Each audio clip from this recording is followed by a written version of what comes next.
गेली 30 ते 35 वर्ष सेवेत कायम होण्याच्या प्रतीक्षेत असलेल्या केएमटीच्या रोजंदारी कर्मचाऱ्यांसाठी मोठी आनंदाची बातमी आहे।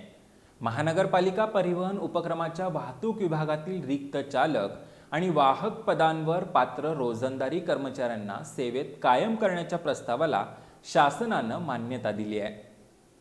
केएमटीच्या रोजंदारी कर्मचाऱ्यांसाठी गुरुपौर्णिमेच्या पार्श्वभूमीवर मोठी गुड न्यूज आहे।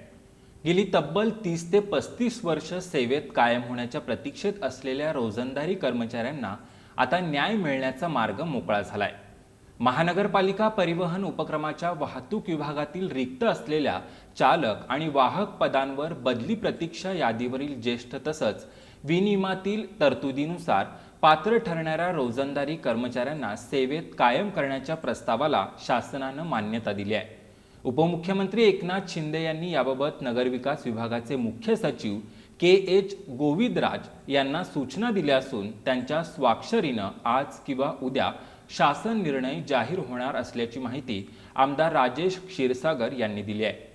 केएमटी मधील 156 रोजंदारी कर्मचाऱ्यांना सेवेत कायम करण्याचा निर्णय काही तांत्रिक त्रुटींमुळे लांबणीवर पडला होता। मात्र आमदार राजेश क्षीरसागर यांनी यासाठी सातत्याने पाठपुरावा केला। यापूर्वी विधानसभा निवडणुकीपूर्वी त्यांच्या पाठपुराव्यामुळे महानगरपालिकेच्या आरोग्य विभागातील 508 रोजंदारी कर्मचाऱ्यांना सेवेत कायम करण्यात आलं होतं।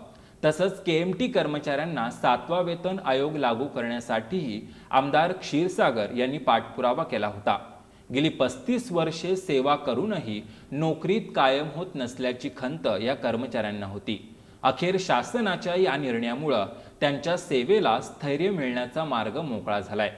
कर्मचाऱ्यांना न्याय मिळावा आणि त्यांचं भावी आयुष्य सुरक्षित व्हावं या माणुसकीच्या दृष्टिकोनातून आपण प्रामाणिक प्रयत्न केले असं आमदार राजेश क्षीरसागर यांनी म्हटलंय। तसंच या निर्णयासाठी मुख्यमंत्री देवेंद्र फडणवीस, उपमुख्यमंत्री एकनाथ शिंदे आणि महायुती सरकारचे आभार आमदार क्षीरसागर यांनी व्यक्त केलेत।